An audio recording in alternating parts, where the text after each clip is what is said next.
Hi, இன்றைக்கி வந்துட்டு Sunday mini vlog தான் பார்க்க போகிறோம். இது வந்துட்டு ஒரு 4:30 இருக்கும் மார்னிங். நாங்கள் வந்துட்டு இன்றைக்கி அம்மாவோட குலதெய்வ கோவிலுக்கு போகிறோம். அம்மா வந்து ஒரு வேண்டுதல் வச்சுருந்தாங்க. ஸோ அதனால் இன்றைக்கி அங்கே போயிட்டு நாங்கள் வந்துட்டு பொங்கல் வச்சுட்டு அதுக்கப்புறமா அங்கே இருக்க சில இடம்லாம் சுற்றி பார்த்துட்டு வரலான்னு பிளான் பண்ணியிருக்கோம். இந்த விலாகோட ஃபுல் விலாக் வந்துட்டு நம்மளோட சேனலில் நாளைக்கு வந்துட்டு நான் அப்லோட் பண்ணுறேன். மறக்காமல் கண்டிப்பாக பாருங்கள். இன்ட்ரெஸ்டிங்கான நிறைய வீடியோஸ் இருக்கும் அதில்.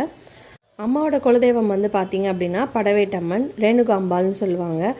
வேலூர் ஆரணி தாண்டின பிறகு வரும் படவேட்டில் இருக்குது இந்த கோவில். வந்துட்டு ரொம்பவே அழகாக இருக்கும். அந்த ஏரியாவும் சரி, லொக்கேஷன் எல்லாமே வந்து செம்மையாக இருக்கும். நம்மளுக்கு பார்க்குறதுக்கே மைண்ட் வந்து அவ்வளோ பீஸ்ஃபுல்லாக இருக்கும். நம்மளுக்கு அங்கே போனோம் அப்படின்னா திரும்பி வர்றதுக்கே வந்து மனசே இருக்காது. ஸோ அங்கே போய் பொங்கலெல்லாம் வச்சுட்டு அம்மா வச்சுருந்த நேர்த்திக்கடன்லாம் முடிச்சுட்டு வரும்போது வெளியே வந்து சாப்பிட்டு முடிச்சுட்டு நாங்களும் வந்து கிளம்பி வீட்டுக்கு வந்துட்டோம். நைட்டு வீட்டுக்கு வர்றதுக்கு அரௌண்ட் வந்துட்டு ஒரு 9:30 to 10 கிட்ட ஆகிடுச்சு. அவ்வளோதான் இந்த விலாகோட லாங் வீடியோ. நான் நாளைக்கு அப்லோட் பண்ணுறேன். நெக்ஸ்ட் வீடியோவில் பார்க்கலாம். பாய்.